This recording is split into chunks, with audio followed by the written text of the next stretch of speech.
읽겠습니다. 예수는 역사다라는 영화가 3년 전에 개봉작으로 나왔었는데요. 이 영화는 실화를 바탕으로 책이 먼저 나와서 한 1,400만 부 정도가 팔렸고요. 이것을 영화로 만든 내용이 바로 3년 전에 나왔던 예수는 역사다라는 영화입니다. 눈이 잘 안 보이시고 멀리 계셔서 글씨가 보이셨는지 모르겠는데 제가 개략적인 설명을 조금 더 부연 설명을 하겠습니다.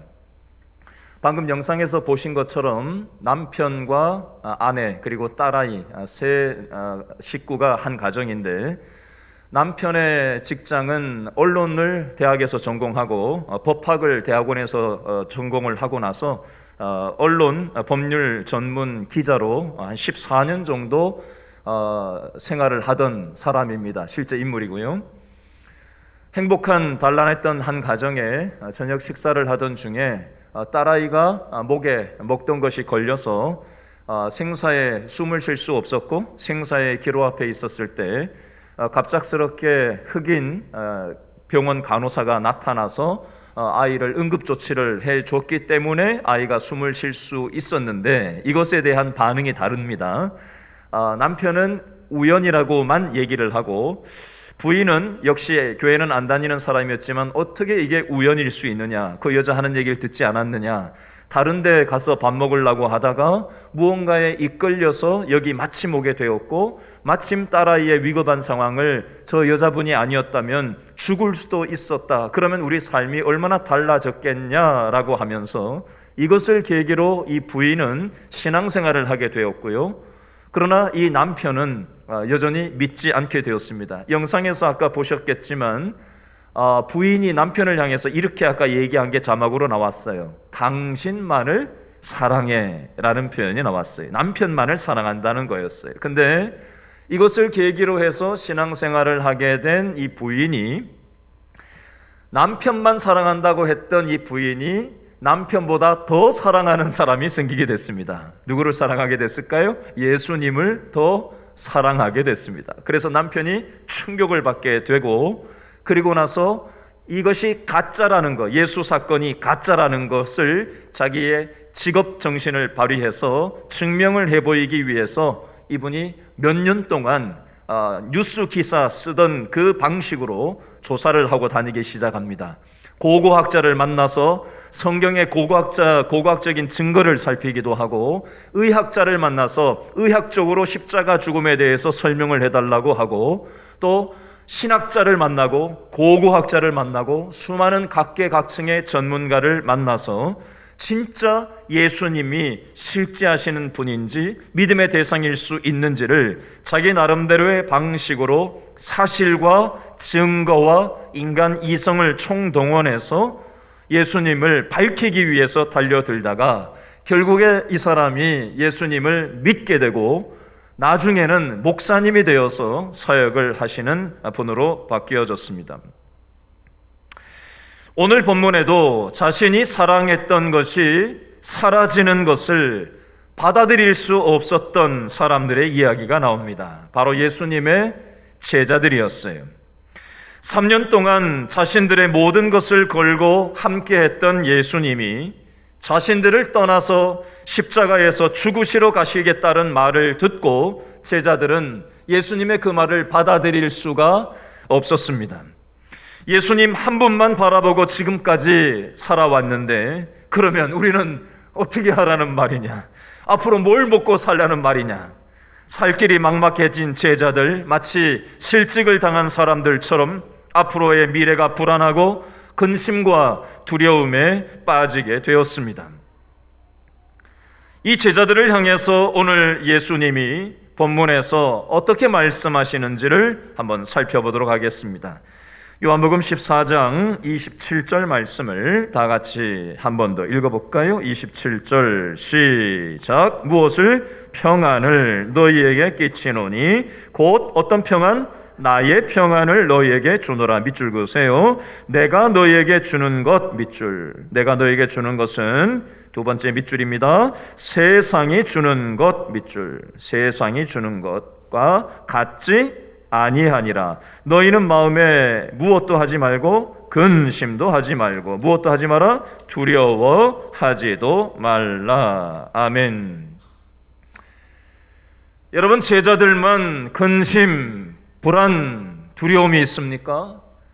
코로나 시대를 살아가는 저와 여러분에게도 근심, 불안, 두려움이 있지 않습니까? 지난주에 중국에 있는 전 세계에서 가장 큰 댐인 샨시댐인가라는 댐 사이즈가 얼마나냐면 우리나라 소양강 댐의 13배 크기이고 전 세계에서 가장 큰 댐이라고 합니다. 몇 수십 조를 퍼부어서 만들었는데 인공위성에서 찍어보니까 이 댐이 조금 삐딱하게 틀어져 있다라는 뉴스 보도가 지금 계속 나오고 있어요. 이게 물이 하도 지금 일본에도 비가 많이 오고 중국에도 지금 계속 그냥 비가 그치질 않고 오다 보니까 빗물이 모여서 지금 그 댐을 지어놓은 것 중에 가장 높이까지 물이 차올라서 이게 까딱 잘못하면은 이게 터져버리게 되면은 그 밑에 하류에 있는 원자력 발전소가 일본에서 원자력의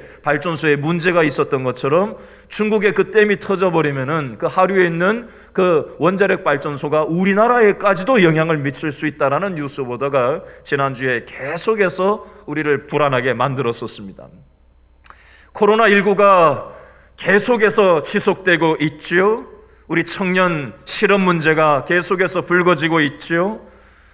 또 각 전 세계마다 각 대통령들이 민족주의적인 자기 국가 이기적인 민족주의적인 결정들을 하다 보니까 지금 미국과 중국이 무역 전쟁을 지금 계속해서 하면서 우리는 그 피해 그 틈바구니 속에서 눈치를 보면서 지금 불안에 빠져 있습니다.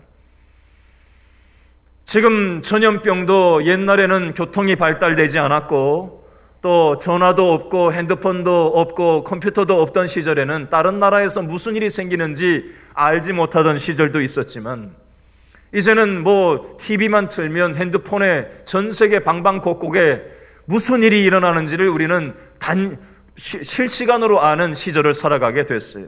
전염병도 아프리카에서 있었던 전염병은 그냥 그 나라에서만 일어나는 전염병에 불과했고 중국에서 일어나는 전염병은 그 나라에서 일어나는 일에 불과했던 옛날도 있었지만 이제 전 세계가 교통이 발달되고 항공과 또 무역과 또 이동 통신 수단이 전 세계로 네트워크가 되다 보니까 이제 전염병도 굉장히 빠른 속도로 전 세계가 영향을 받는 그런 시절을 앞으로 우리는 점점 더 가속화해서 경험하게 되고 말 것입니다.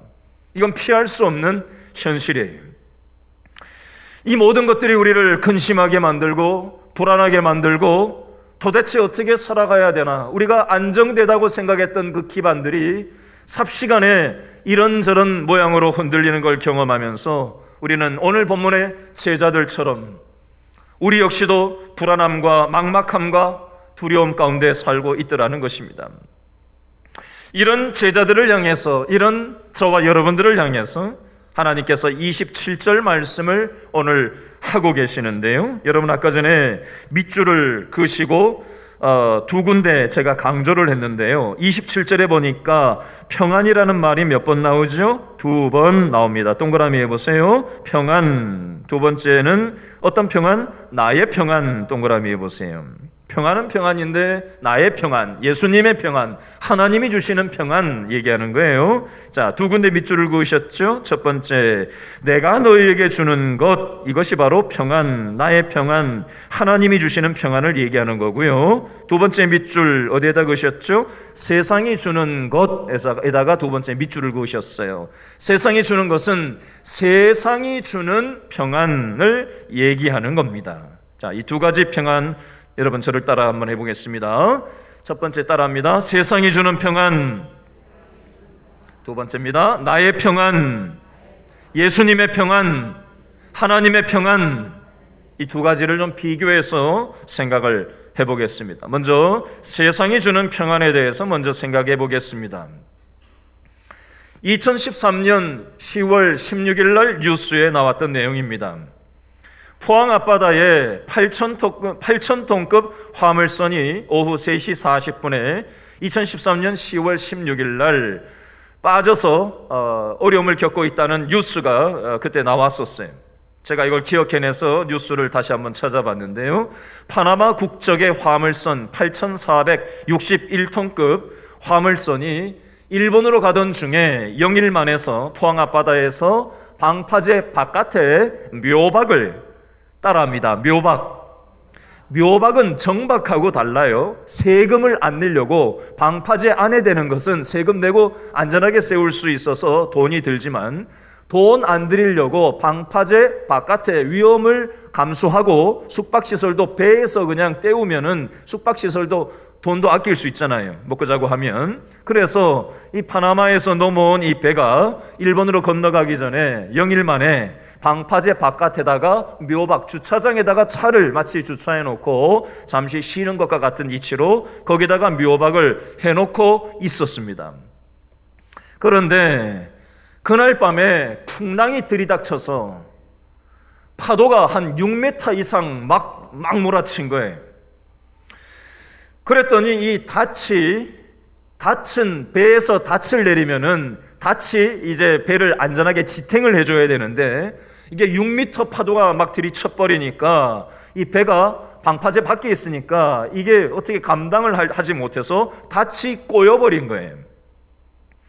그래서 거기에서 살아나려고 9명의 선원들이 10몇 명, 8명인가 9명인데 그 중에 9명의 선원들이 구명조끼를 입고 살려고 구명보트를 타고 탈출을 시도한 거예요. 어떻게 됐을까요? 나중에 수색 작업을 해보니까 구명조끼를 입고 구명보트를 탔던 전원이 사망한 시신으로 수습이 되었습니다.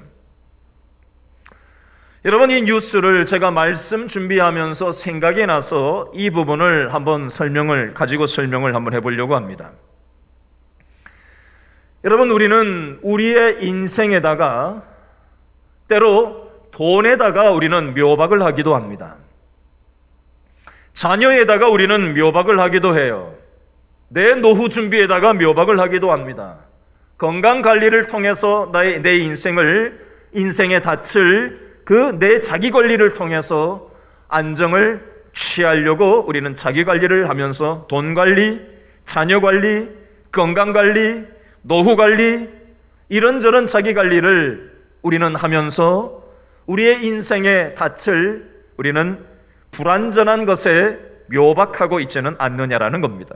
구명조끼는 당연히 입으면 사람을 보호해 줘야 되고, 구명보트는 당연히 보트에 타면 사람을 구해줘야 하는데 닷도 안전이 보장되지 못했고 꼬여버렸고, 구명조끼를 입었는데 아무 작동을 할 수 없었고, 구명보트를 탔는데도 그 사람들은 한 사람도 살아남을 수가 없었다는 겁니다.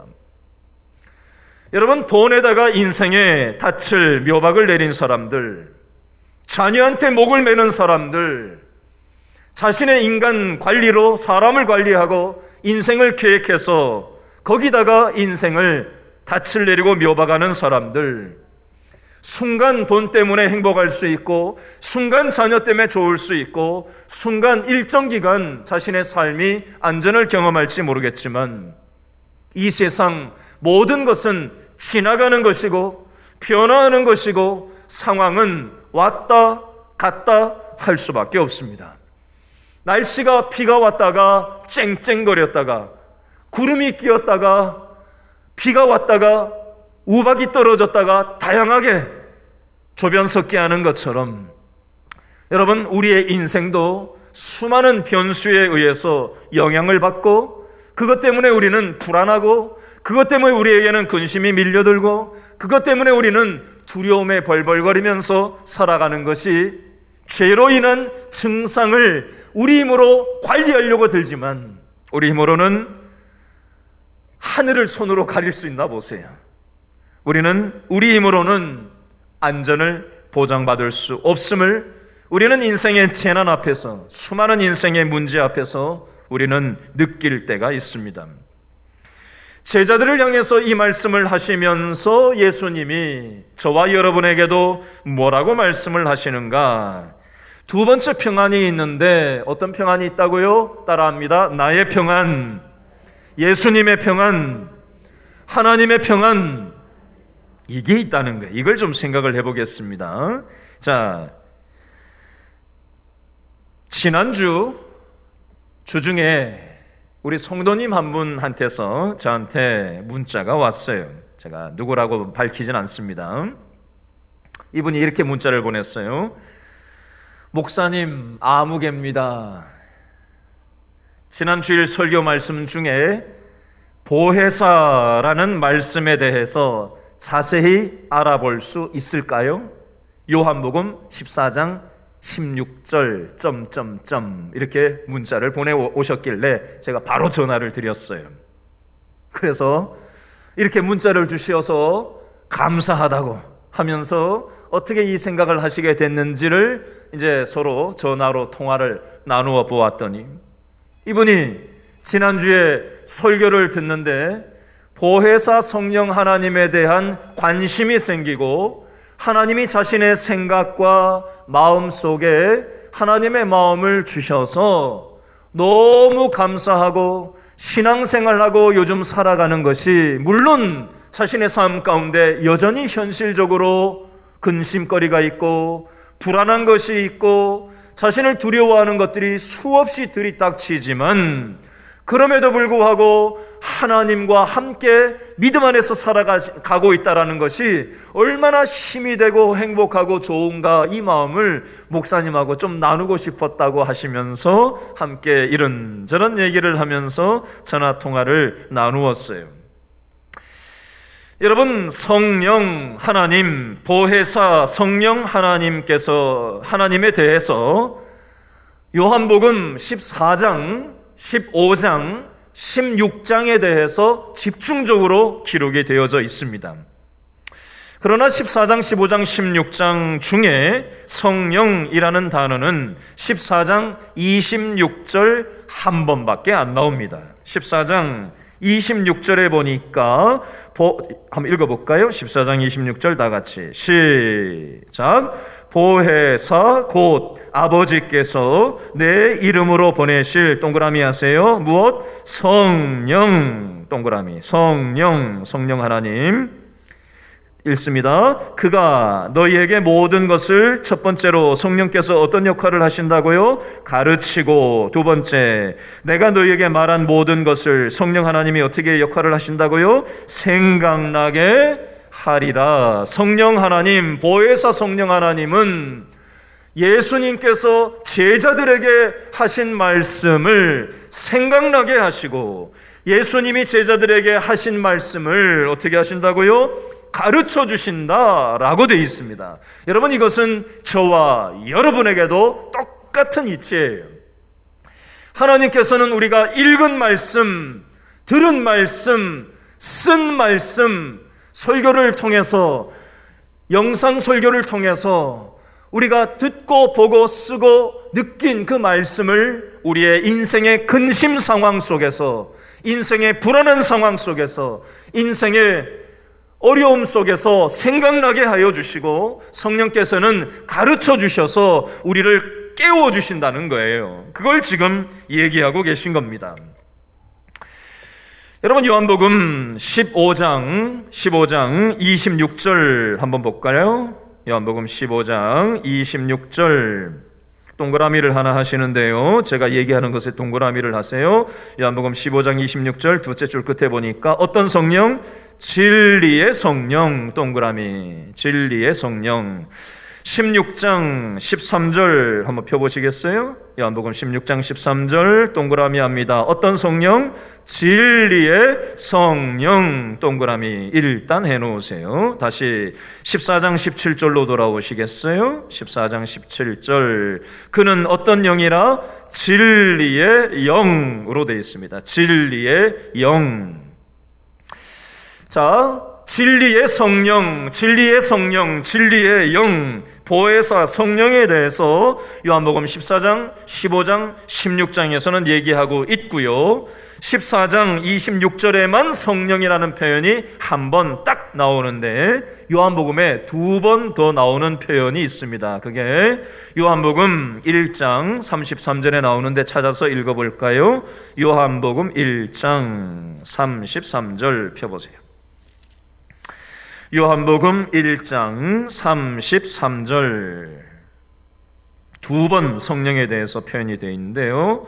요한복음 1장 33절을 다 같이 읽겠습니다. 시작. 나도 그를 알지 못하였으나 나를 보내어 물로 세례를 베풀라 하신 그이가 나에게 말씀하시되 동그라미 하세요. 성령이 내려서 누구 위에든지 머무는 것을 보거든 그가 곧 동그라미 하세요. 성령으로 세례를 베푸는 이인 줄 알라 하셨기에 물세례와 성령 세례에 대해서 기록하고 있습니다. 또 한 번 요한복음의 성령이라는 표현이 요한복음 20장 22절에 나오는데 찾아볼까요? 요한복음 20장 22절 펴보세요. 요한복음 20장 22절 요한복음 20장 22절 다 같이 읽습니다. 시작. 이 말씀을 하시고 그들을 향하사 숨을 내쉬며 이르시되 무엇을 받으라? 성령을 받으라. 무엇을 받으라? 성령을 받으라. 아멘. 성령 하나님을 사모하고 성령 하나님이 내 인생의 근심 상황 속에, 성령 하나님이 나의 불안한 삶의 상황 속에, 성령 하나님이 두려운 나의 삶의 상황 속에 임하시고 일하시고 나를 가르치시고 진리의 영이신 성령께서 생각나게 하여 주시고 가르치시기를 사모하는 마음을 가진 사람에게 사모하는 만큼 성경이 열려지고 말씀이 들려지고 나에게 주시는 말씀으로 받아들여진다라는 사실입니다. 저는 우리 길신교회 모든 성도들 한 사람도 예외 없이 몸만 왔다가 그냥 돌아가지 마시고 나의 수많은 근심, 불안, 두려운 삶의 상황이 밀려 닥칠지라도 성령 하나님이 나를 가르쳐 주십시오. 성령 하나님이 나를 생각나게 하여 주십시오. 성령 하나님이 나를 위로하시고 진리의 영이신 성령이 내 가정과 직장과 일상 가운데, 예배당 안에서만 생각하는 것이 아니라 나의 일상의 삶 가운데 하나님이 함께 하시는 것을 내가 경험할 수 있기를 원합니다. 머리로만 따지는 신앙이 아니라 마음으로 하나님을 받아들이고, 여러분, 하나님 없이 교회만 왔다 갔다 하면 뭐 할 거예요? 여러분, 우리의 변화는 어떻게 일어납니까? 머리로 일어나는 게 아니에요. 인간적인 의지로 내 일을 꽉 깨문다고 해서 내 노력으로 변화되는 게 아니에요. 성령 하나님이 내 생각을 바뀌시고, 성령 하나님이 내 심장을 바꾸시고, 성령 하나님이 내 의지를 변화시키셔서 내 감정과 관계없이, 생각과 관계없이, 경험과 관계없이 하나님이 밀고 들어오시는 거예요.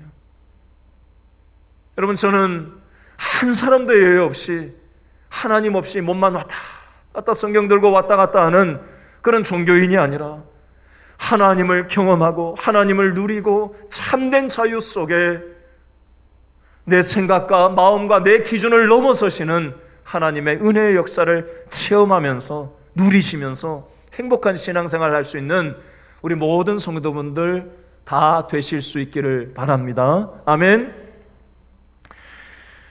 여러분, 제자들의 마음의 불안, 근심, 두려움이 찼던 이유는 어디로부터 왔을까요?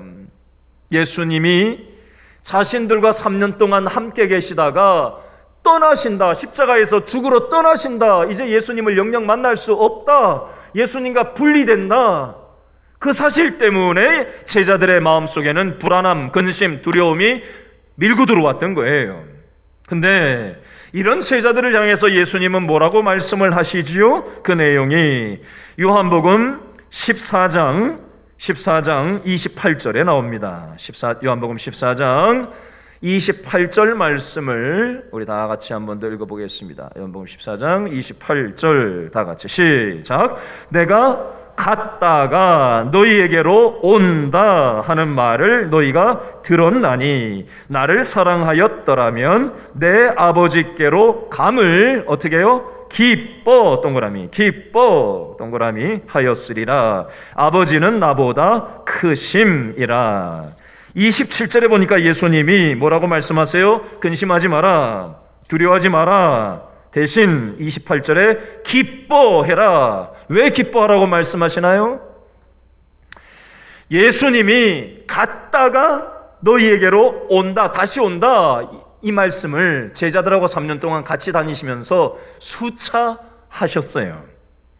예수님이 가신다. 어디로 가신다는 거죠? 십자가에서 죽으러 가신다라는 내용이고요. 너희에게로 온다라는 말은 무슨 말씀이에요? 3일 만에 다시 살아나서 부활한 몸으로 너희들에게 다시 온다라는 말씀이에요. 그리고 너희들의 삶 가운데 나는 이 땅에서 영원히 너희들과 부활했던 몸으로 너희들을 잠깐 만나기는 하겠지만 영원히 이 땅에서 살지는 않을 거야. 나는 천국으로 갈 거야. 근데 너희들에게 나 대신 다른 보혜사를 보내줄 거야. 그게 누구라고요? 보혜사 성령 하나님이 나 대신 너희와 영원 끝날도록 함께 하실 거니까 나하고 분리된다고 해서 너무 두려워만 하지 말고 너무 불안해만 하지 말고 나 대신 보혜사 성령, 진리의 영, 말씀이 생각나게 하시는 분, 말씀으로 너희 인생을 인도해 주시는 분, 수많은 근심, 수많은 문제, 수많은 불안함이 많은 막막한 이 세상을 우리가 살아가지만 그럼에도 불구하고 진리의 영이신 보혜사 성령께서 너희들과 함께 할 테니까 그것 때문에 기뻐하라는 거예요. 왜 기뻐해야 되는지 알겠어요? 여러분, 예수님 믿는다고, 성령 하나님 믿는다고 해서 근심거리가 안 생기는 거 아니에요. 불안함이 안 찾아오는 거 아니에요. 두려운 게 없는 게 아니에요. 우리는 인간의 탈을 쓰고 이 땅에서 살아가니까 누구라도 근심이 생겨요. 목사도 근심, 걱정, 염려, 막막함, 두려움 똑같이 경험합니다. 목사라고 해서 그 자체가 안 생기는 게 아니에요. 누구나 다 피차 똑같아요.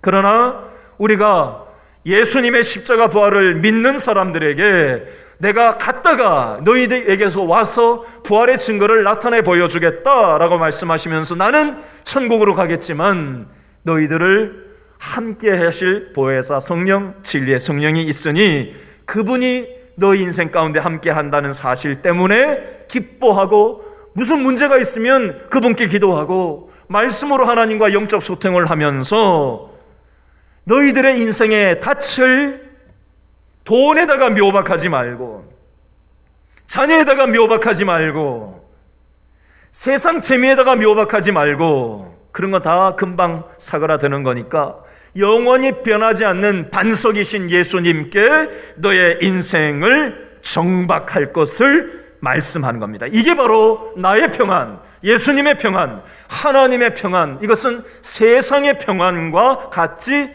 않기 때문에 근심에 빠져 살지 말고 불안에 빠져 살지 말고 두려움에 빠져 살지 말고 그게 없지는 않지만 그럼에도 불구하고 진리의 영이신 성령께서 너희들과 함께 하니까 그분과 상의하면서 힘을 얻고 믿음으로 살아갈 것을 예수님이 제자들에게 또 오늘 저와 여러분에게 동일하게 주시는 말씀인 줄로 여러분 믿으실 수 있기를 아멘 할 준비하시고 시간차 공격을 해야지 바랍니다.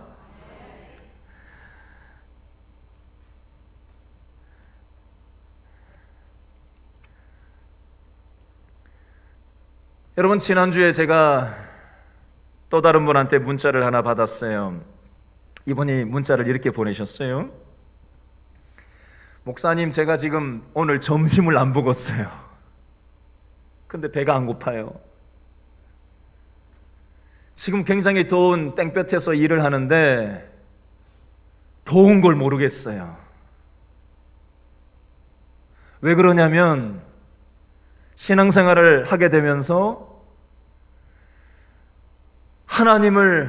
하나님하고 교제를 하고 설교를 듣고 믿음으로 살아가려고 하니까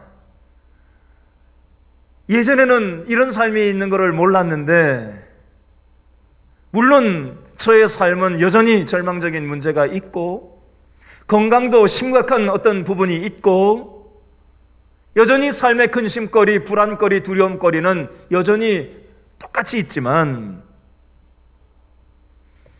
제가 그렇게 거칠게 살았는데 세상에 찌들어서 그렇게 망가지고 일그러진 삶을 살았는데 요즘 제가 하나님 믿게 되면서 너무 많이 바뀌고 있어요. 너무 행복하고 너무 좋아서 이 마음을 목사님한테 좀 나누고 싶었어요 라고 하면서 장문의 물자를 보내오셨어요. 그래서 전화 통화를 한참 나누고 그렇게 기쁜 마음으로 전화를 끊었습니다. 지난주에 우리 교회 성도님 한 분과 전화 통화를 할 일이 있었어요. 근데 그분이 그러세요. 요즘 본인 남편이 드라마 바이블을 출퇴근하면서 읽고 계시다는 거예요. 우리 교인 남편 얘기입니다. 근데 어떠냐 물어봤더니 너무 좋다고 얘기를 하더라는 거예요. 그러면서 한 번씩 출퇴근 시간에 전화를 뭐 어디까지 왔냐, 어디 가고 있냐, 뭐 이런저런 전화를 한 번씩 남편하고 통화를 할 일이 있는데 남편이 전화를 하지 말라고 그러더래요. 왜 전화를 하지 말라고 그러나 놀래가지고 물어봤더니 성경을 지금 연속해서 들어야 되는데 전화를 하니까 이게 끊기니까 전화하지 말라고 해서 그게 섭섭하지 않고 너무 기쁘고 좋다고 그런 얘기를 함께 나누었어요. 본인 역시도 지금 어떤 근심거리가 있는데 괜찮으세요? 힘들지 않으세요? 그랬더니 그분이 이렇게 얘기하셔요. 목사님, 제가 이 부분 때문에 힘든 어떤 마음도 물론 있지만 그럼에도 불구하고 요즘 말씀을 읽고 말씀을 자꾸 들으니까 이게 힘이 어디서 솟구치는지 자꾸 생겨가지고 이 어려움도 감당을 할 수 있는 믿음이 생겨서 좋아요 라는 그런 얘기를 함께 나누었어요. 여러분 주보 보시면 아시겠지만 구역보고란에 지지난주보다 지난주에 우리 성도들이 한 500장 정도를 전체 통계를 제가 내보니까 500장 정도를 더 많이 읽으셨더라고요. 구역들도 더 많이 참여하는 구역이 늘어났고요. 또 온라인 예배를 드리지 않다가 온라인 예배를 드리고 있는 구역도 지난주보다 지난주에 더 많이 늘어났습니다. 물론 예배를 드렸고 성경을 읽었고 9시 기도를 했는데 통계에 안 들어온 구역도 분명히 있을 겁니다. 그러니까 제발 이런 거 볼 때마다 바리새인들처럼, 바리새인이 다 나쁜 건 아닌데 싸잡아서 바리새인들 욕해서 미안한데 우리가 보통 바리새인들을 할 때 나쁜 이미지로 많이 얘기하기 때문에 이해를 돕기 위해서 바리새인을 가져왔습니다. 판단하고 정죄하듯이 누구는 몇 장 읽었고 누구는 몇 장 못 읽었고 이런 관점으로 제발 보지 마시고 또 반대로 나는 몇 장이나 읽었는데 라고 하면서 어깨에 힘주는 그런 마음 가지고 성경 보시면 안 돼요. 여러분, 하나님을 내가 사모하고 근심 많은 세상, 불안함 많은 세상, 두려움 많은 세상을 우리가 살아가는데 하나님의 말씀과 우리가 연결되어 있지 않으면, 기도로 하나님과 연결되어 있지 않으면, 분리되어 있으면 우리 생각에서 무슨 생각이 선한 생각이 올라오겠어요? 내 감정에 무슨 선한 감정이 올라오겠냐고요. 나의 최선으로 이를 꽉 깨물고 최선을 다해서 자기 관리하는 삶은 참으로 보잘것이 없어요. 여러분, 하나님과 말씀으로 연결될 수 있기를 바랍니다. 하나님과 기도로 연결될 수 있기를 바랍니다. 그래야 십자가의 사망 권세를 이기시고 부활하셔서 제자들에게 나타나셨고 또 예수님을 따르는 저와 여러분들을 향해서 불쌍히 여기시면서 우리에게 진리의 성령으로 오셔서 말씀하여 주시고 우리를 가르쳐 주시고 우리를 위로하여 주시고 우리와 동행해 주기를 원하시는 하나님과 함께 우리는 거하고 함께 믿음 안에서 살아갈 수 있게 되는 겁니다. 여러분, 주일날 예배당에 왔다 가는 것이 예배가 아니에요. 예배당에 왔으면 하나님을 만나는 시간이 있어야 하는데 찬송 따라하고 기도 순서에 눈 감고 앉아있고 설교 듣는다고 해서 그게 예배가 아닐 수 있어요. 내 생각이 하나님 아닌 다른 것에 자꾸 가 있는데 그건 예배가 아니에요. 그건 우상 숭배가 될 수 있어요. 여러분, 이곳에 와서 예배 형식 안에 있는다고 해서 예배가 아니라 어떤 면에서 우상 숭배를 하고 앉아 있을 수도 있어요. 여러분, 우상 숭배가 어떤 상 앞에 가서 빌고 절한다고 그게 우상 숭배만은 아니에요. 예배당에서 주일날 우상 숭배가 얼마든지 이루어질 수 있어요. 착각하지 마십시오. 여러분, 코로나가 판을 치는 이 시점에 마스크를 쓰고서라도 여러분 이곳에 온 것은 여러분 대단한 믿음이고 참 잘하신 거예요. 그러나 목사의 입장에서 저도 부족하고 연약하지만 우리가 함께 무엇에 집중해야 되냐면 사람에 집중하면 안 돼요. 내 자신에게 집중하면 안 돼요. 내 문제거리에 거기에 자꾸 생각하고 앉아 있으면 안 돼요. 예배 시간은 하나님께만 집중하는 겁니다. 나의 일상생활 속에서도 하나님께 집중하는 거예요. 그렇게 할 때 그 연결끈이 뭐예요? 말씀으로 연결되어야 하나님의 생각이 뭔지를 알아요. 도대체 그 말씀을 보지 않는데 무슨 하나님의 생각이 뭔지 분별을 하겠냐고요. 내 생각대로 사는 거죠. 내 기준, 내 고집, 익숙한 나의 삶의 방식, 내가 오랫동안 익숙했던 신앙의 패턴, 그것은 종교 행위이지 어떤 면에서 죄송하지만 익숙한 나의 방식일, 종교적인 방식일 뿐이지 예배 행위는 아닐 수도 있습니다. 죄송합니다. 여러분, 이 부분을 잘 생각하셔야 돼요. 여러분, 목사의 관심이 뭐에 있겠어요? 어떻게든지 우리 성도들이 한 사람도 빠지지 말고 하나님하고 연결되는 삶을 살았으면 좋겠다. 제가 밤낮 관심이 뭐가 있겠어요? 계속 그 고민 가지고 밤낮 사는 거예요.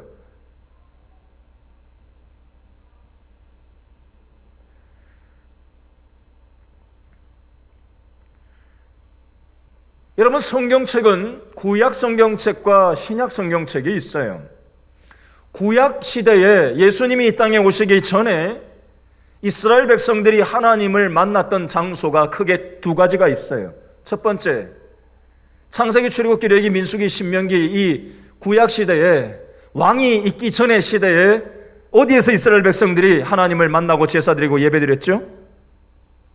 성소, 성막, 회막에서 대제사장이 지성소에 1년에 한 번씩 들어가서 거기서 하나님을 대신해서 만났던 장소가 바로 성소, 회막이었어요.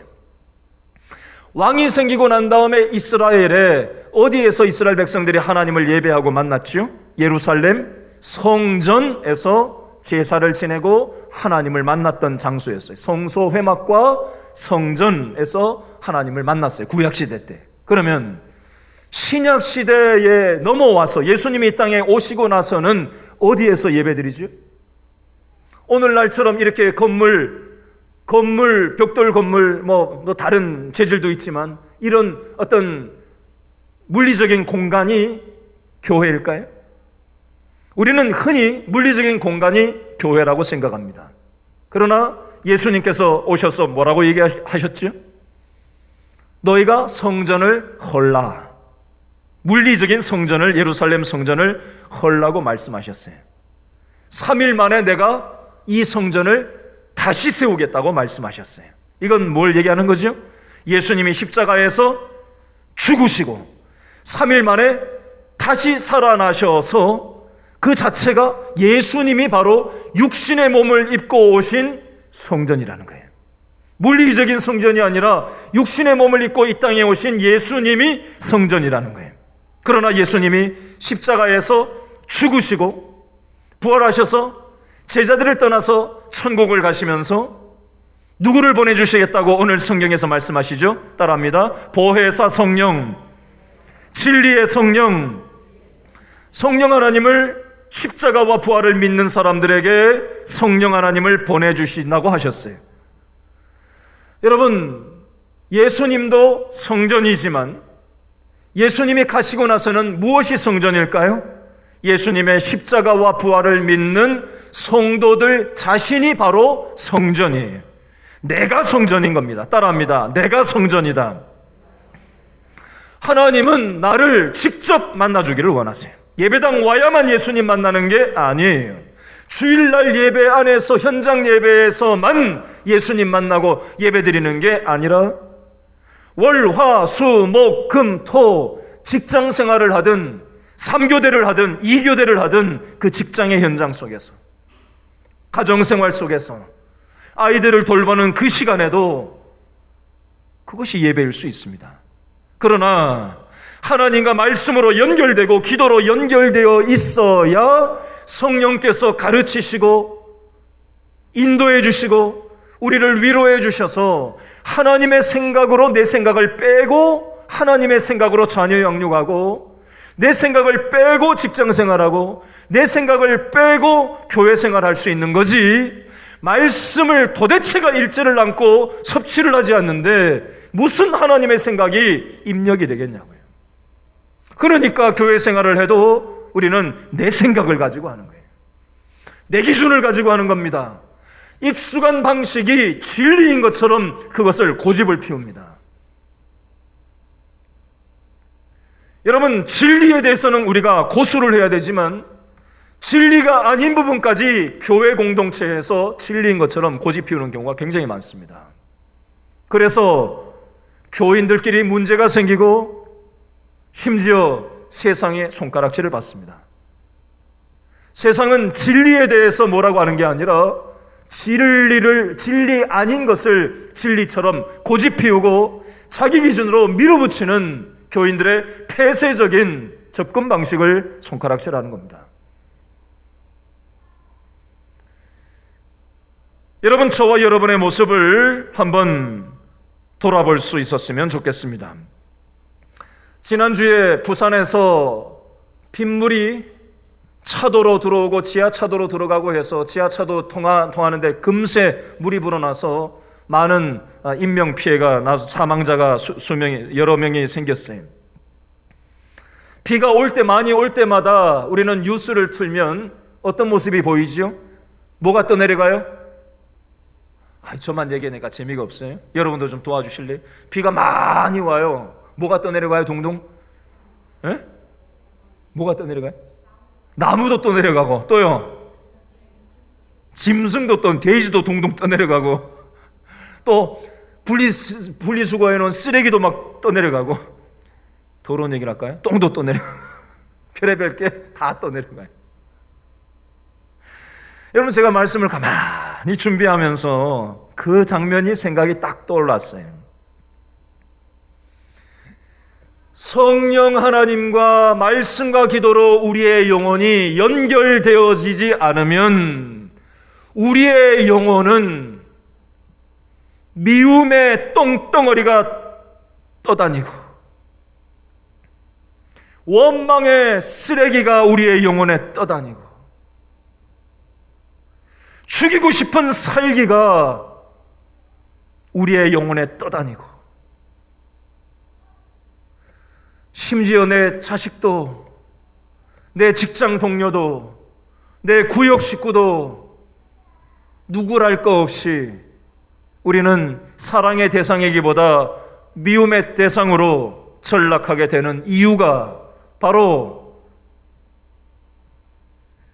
말씀과 기도로 하나님과 연결되지 못했기 때문에 십자가 부활을 믿는다고 하는 성도들임에도 불구하고 여전히 세상의 생각과 세상의 마음, 세상의 기준이 내 삶에 밀고 들어와서 온갖 쓰레기 더미가 부유물처럼 내 영혼을 휘젓고 돌아다니고 내 영혼이 거기에 빠져 있지는 않는지, 여러분 오늘 이 말씀을 가만히 보시면서 우리 자신을 한번 돌아볼 수 있었으면 좋겠습니다.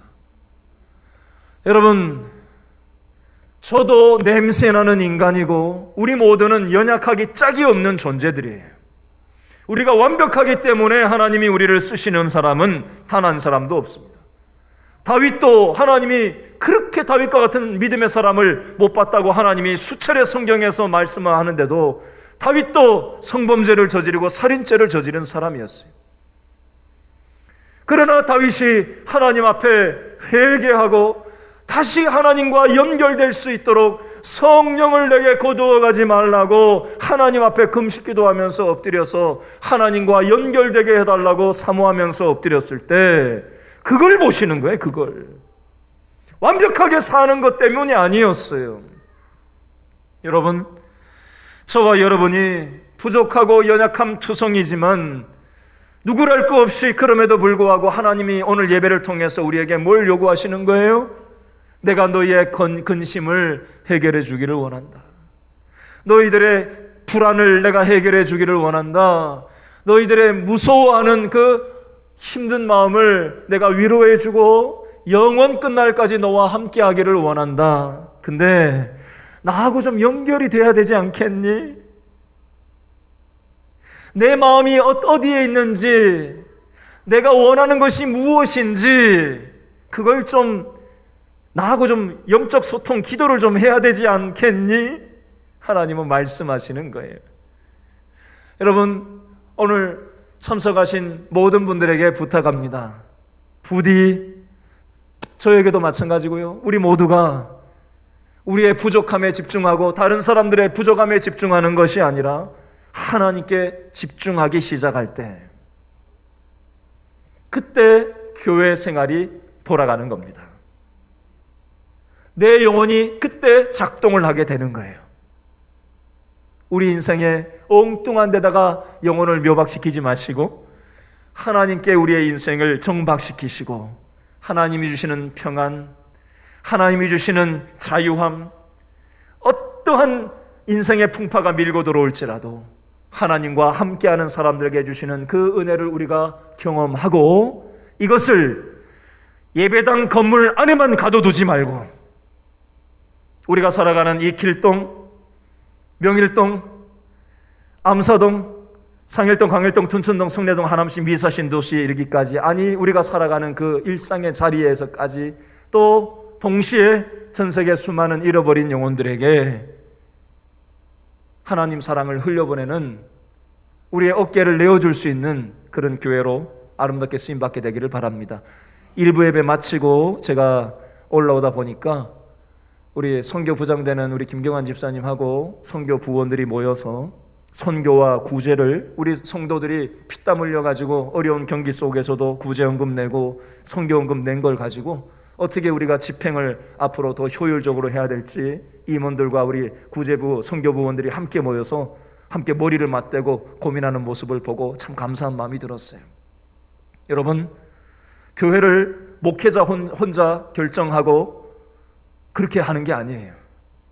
저는 우리 모든 성도들이 모든 부서에서 은사에 따라 우리가 연초에 각 부서를 만들고 일부러 장소를 달리해서 임원도 뽑고 1년 연중 계획도 세워보시고 스스로 성도들이 의사결정을 하고 성도들이 함께 결정을 해서 교회의 모든 성도들이 함께 뛰고 함께 은사에 따라서 기쁘게 사역에 참여하는 그런 교회가 되기를 원해서 그렇게 했어요.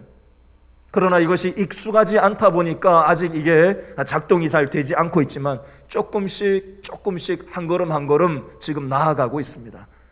여러분, 우리 길신교회 모든 성도들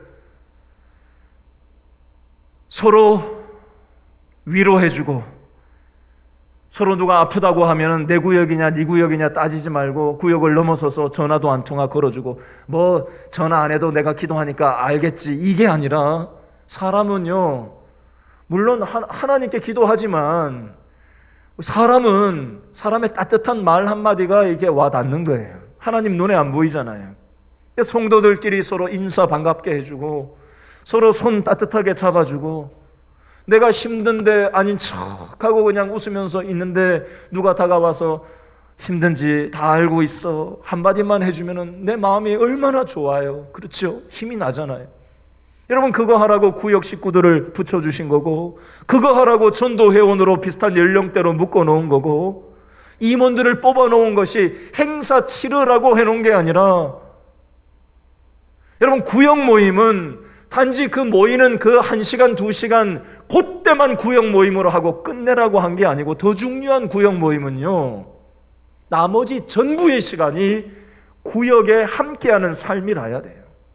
월요일이고 화요일이고 목요일이고 새벽이고 밤이고 구역 식구가 힘들면 언제든지 구역장한테 전화를 하고 구역 식구들끼리 서로 함께 울어주고 어려운 일이 있으면 함께 뛰어가서 도와주고 세상보다 더 나은 공동체가 돼야 되는데 점점 더 우리가 개인주의화가 되다 보니까 마스크 쓰고 점점 더 우리가 멀리하다 보니까 서로 믿음의 식구들끼리도 점점 멀어지는 것만 같아서 목사 입장에서 굉장히 이거 이러면 안 되는데 하는 마음이 들어서 조바심이 나요.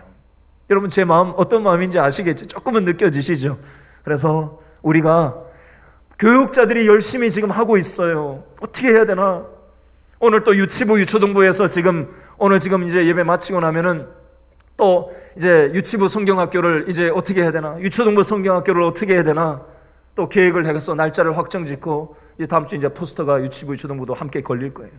우리 다음 세대 아이들 위해서 여러분 기도해 주시고 한국 교회에 대해서 잘못된 것을 교회 안 다니는 사람들이 손가락질하는 건 괜찮은데 교회 다니는 사람들까지도 기도는 하지 않고 교회 손가락질만 하고 앉아 있으면 교회가 어떻게 새로워질 수 있겠어요? 여러분 가장 1순위는 내가 먼저 말씀과 기도로 하나님과 연결되는 겁니다. 그리고 그것이 세워져야 교회 울타리 밖을 벗어나서 지역을 돌보고 또 수많은 힘들어하는 사람을 품어낼 수가 있습니다.